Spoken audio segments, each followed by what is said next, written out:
All right, today we're going to deconstruct a pretty dramatic story that's been making the rounds online. It paints a picture of a massive flashpoint between the US and Iran. Now, our goal here isn't to fact check it, but to really pull apart the narrative and understand the story it's trying to tell. So let's kick things off with its most explosive claim.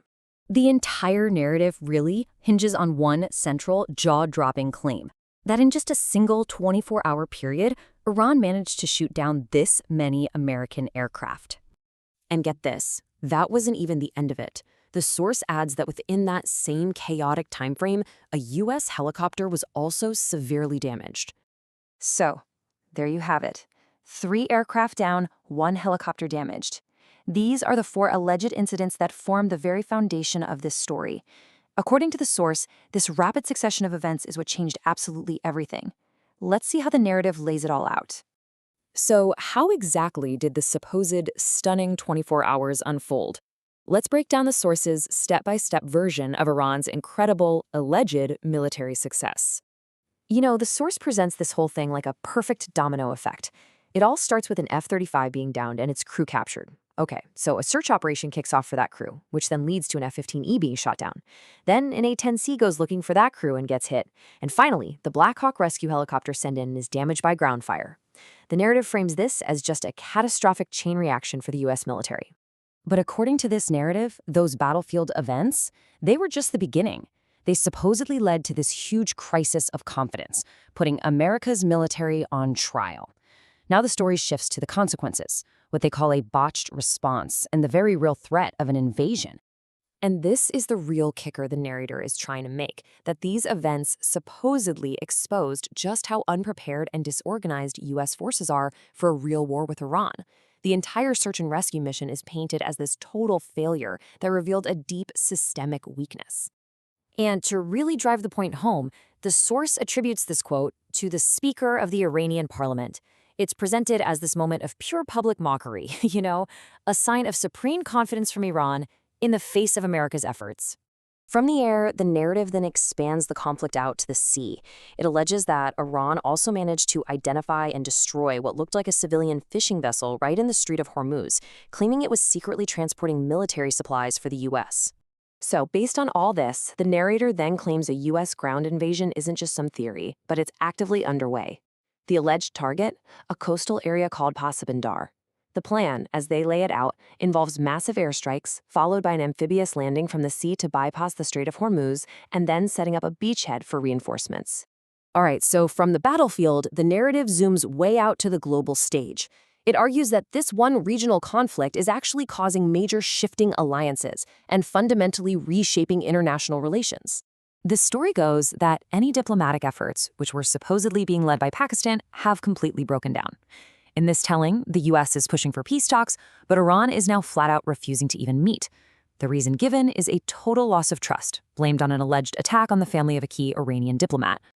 Then, the narrator claims the Western alliance itself starts to fracture. The source alleges that key European nations, we're talking Austria, Spain, Italy, and France, started restricting US military flights over their airspace. This is presented as a huge deal, a major signal that they're backing away. And this leads to the source's theory about Iran's new favorite foreign policy tool.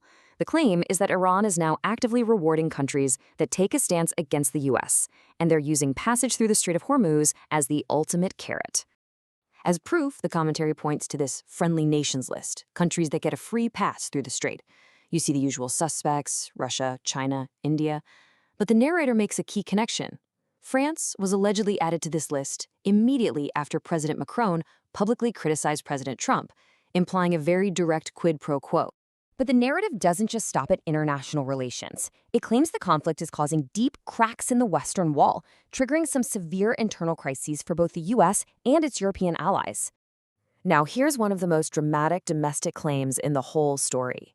The source alleges that the proposed 2027 US budget has been completely rewritten and all funding for Ukraine has been totally erased to divert resources to this new crisis in the Middle East. The commentary also claims the U.S. defense industry is facing a critical supply chain meltdown, and it focuses specifically on tungsten, a metal that's essential for munitions. The narrative asserts that prices have just skyrocketed over 500% and that U.S. stockpiles are dangerously low, all because China has a lock on the supply. The narrator then points back to Europe, claiming Germany is taking some pretty drastic pre-mobilization steps. The assertion is that the German government has banned men between the ages of 17 and 45 from leaving the country for more than 3 months without getting explicit permission from the military.